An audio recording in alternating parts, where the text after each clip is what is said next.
یہ حکمتوں کا علم جو ہے یہ اللہ تعالیٰ نبیوں کو تو عطا فرماتا ہی ہے، ان کے صدقے سے اولیاء کو بھی ملتا ہے۔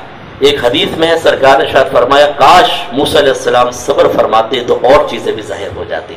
یہ کون کہہ رہے ہیں؟ میرے نبی۔ جو نبی زمین کی طرف نگاہ اٹھائے تو ساتوں زمین کے خزانے ظاہر ہو جائے، آسمان پہ نگاہ اٹھائے تو عرش سے آگے اس کی نگاہ پہنچ جائے۔ جس نبی کو اللہ تعالیٰ نے، ہمارے نبی کو تمام نبیوں سے زیادہ علوم عطا فرمائے، لیکن ہمارے لیے فرما رہے کاش موسیٰ علیہ السلام صبر کرتے تو اور چیزیں بھی معلوم ہو جاتی۔ تو خلاصہ کلام یہ ہے کہ یہ یاد رکھیے گا، اس کو علم لدنی کہتے ہیں، ایسا علم جو کسب سے حاصل نہیں ہو سکتا، اس کو علم وہبی بھی کہتے ہیں۔ لدنی مطلب ہوتا ہے لدن مانے پاس، نی مانے میرے، لدنی میرے پاس سے، یعنی جو اللہ تعالیٰ گویا کہ فرماتا ہے جو اللہ تعالیٰ اپنے پاس سے علم دیتا ہے اس کو علم لدنی کہتے ہیں۔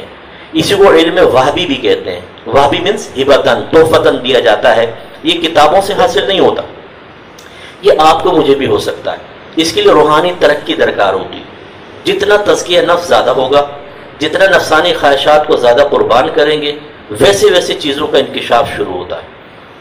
آپ نے سنا ہوگا چلہ، لفظ چلہ، اور اس میں ترک جلالی جمالی سنا ہوگا۔ 40 دن تک روزہ رکھنا ہے۔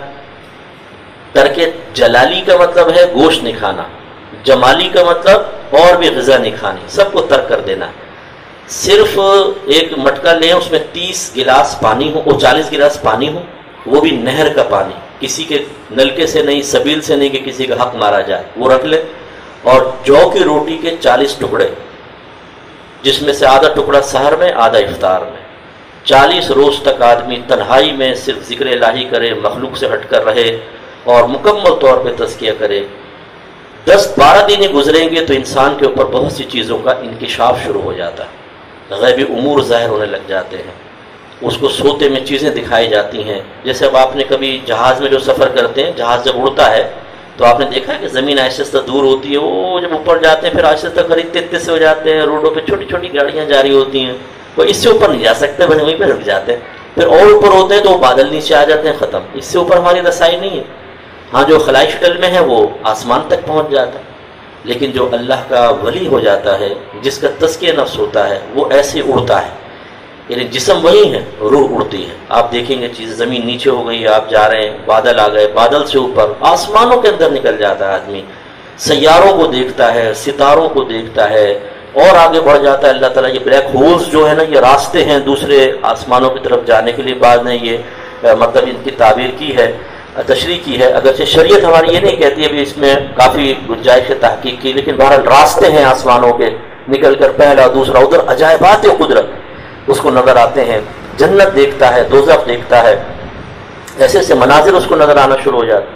پھر وہ ان مخلوق کو دیکھتا ہے جو اس کے اطراف میں، اسے فرشتے نظر آتے ہیں، اسے جنات کھڑے ہوئے نظر آتے ہیں، سامنے جن کھڑا ہو، آپ سب کے ساتھ جن ہے، آپ کو پتہ ہے، ہر ایک جو بچہ پیدا ہوتا ہے نا، ایک جن ایک فرشتہ اس کے ساتھ پیدا ہوتا ہے۔ سرکار فرماتے ہیں فرشتہ ساری زندگی اس کو نیکی کی دعوت دیتا ہے اور جن برائی کی دعوت دیتا ہے۔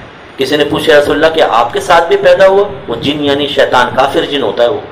سرکار نے فرمایا میرے ساتھ بھی پیدا ہوا تھا، لیکن میری صحبت کی برکت سے مسلمان ہو گیا، تو اب وہ بھی پیدا ہوتا ہے ساتھ میں اور یہ بہکاتا ہے۔ ہر شخص کے ساتھ جن ہے، ہماری جتنی بہنیں ہیں ان کے ساتھ جن ہے۔ یہ ڈرتی ہیں جن ہے گھر میں، سنا جن ہے، ارے جن تو آپ کے ساتھ ہے، وہ تو آپ کے ساتھ پیدا ہوا تھا، آپ کی صحبت میں، اور بہت خوش ہے۔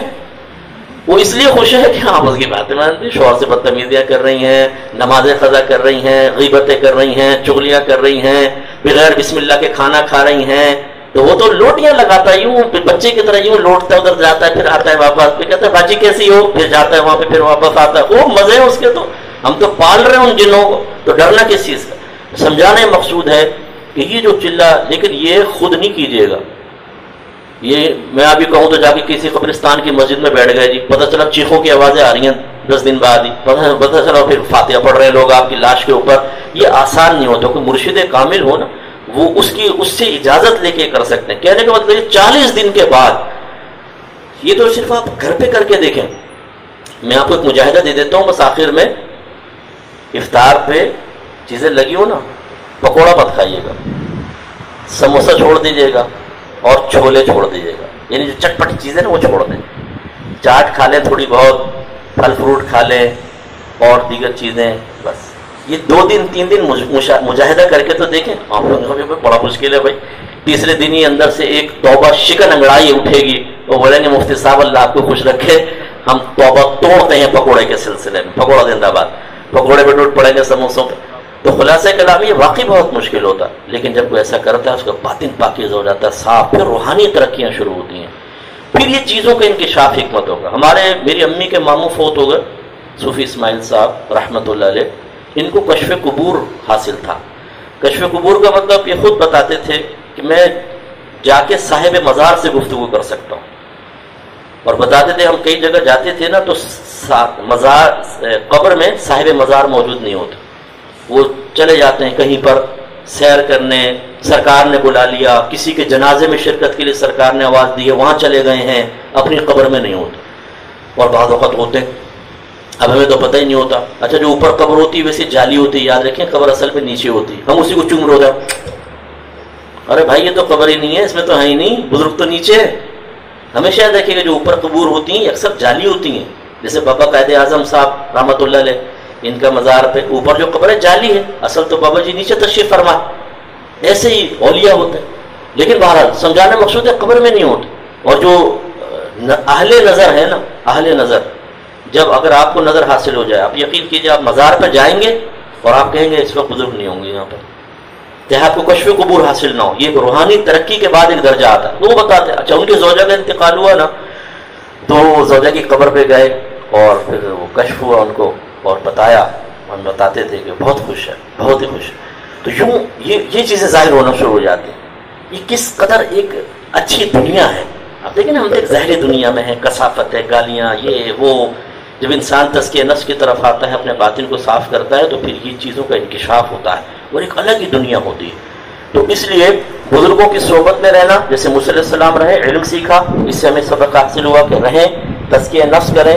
اور جب ہم علم ظاہر سیکھ لیتے ہیں تو علم باطن کے پھر درجات شروع ہوتے ہیں. اس لیے علم ظاہر سیکھے بغیر کوئی بھی علم باطن حاصل نہیں کر سکتا. مجھے اچھی طرح یاد ہے میرے استاد محترم مفتی عبد القیوم ہزاروی صاحب رحمۃ اللہ علیہ, مفتی اعظم پاکستان تھے. بہت ماشاءاللہ پر نور شخصیت. قد آپ کا تھوڑا چھوٹا تھا, بالکل نحیف و نازار, لیکن علم روب اور دبدبہ ایسا کہ بڑے بڑے آدمی سامنے کھڑے ہوتے تو کانپتے تھے ان کے سامنے, ایسا جلال تھا ان کا. وہ ایک نوجوان آ گیا ہمارے سامنے, کہنے لگا حضور دعا کریں اللہ مجھے علم لدنی عطا فرما دے. پھر جو مفتی صاحب نے اس کی چٹنی بنائی اچھی طریقے سے, اس کو خوب سکھایا صحیح طریقے. تو یہ ہوتا ہے ہم بعض اوقات تھوڑا سا داڑھی بڑھاتے ہیں, سر پہ امامہ آتا ہے, 5 وقت نماز کی توفیق ملتی ہے, ہم کہتے ہیں ہم تو ہو گئے ولی, کیونکہ اب تو زبان پہ درود شریف جاری ہے, میں کوئی گناہ نہیں کر رہا. اب اس کا مطلب اللہ راضی ہو کر مجھ پہ علوم کے دروازے کھول دے گا. یہ شیطان جو ہے نا اس طریقے سے انسان کو تباہ کرتا ہے کہ ہم پھر وہ تقاضائے شریعت, قانون شریعت, شرائط شریعت, لیمیٹیشن سب بھول کر اپنے ایک الگ معیارات بنا لیتے ہیں. جیسے فرحان کہہ رہے تھے نا کہ 2 معیار ہوتے ہیں, ایک شریعت کے, ایک ہمارا. تو یوں وہ سمجھتا ہے میں بہت نیک اور پرہیزگار ہو گیا ہوں, اللہ کا محبوب ہو گیا ہوں, اب مجھ پر دروازے کھل جانے چاہیے. تو ویسے نوجوانوں سے گزارش کرتا ہوں تب تک دروازے نہیں کھلیں گے جب تک کہ آپ علم ظاہر نہیں سیکھ لیتے.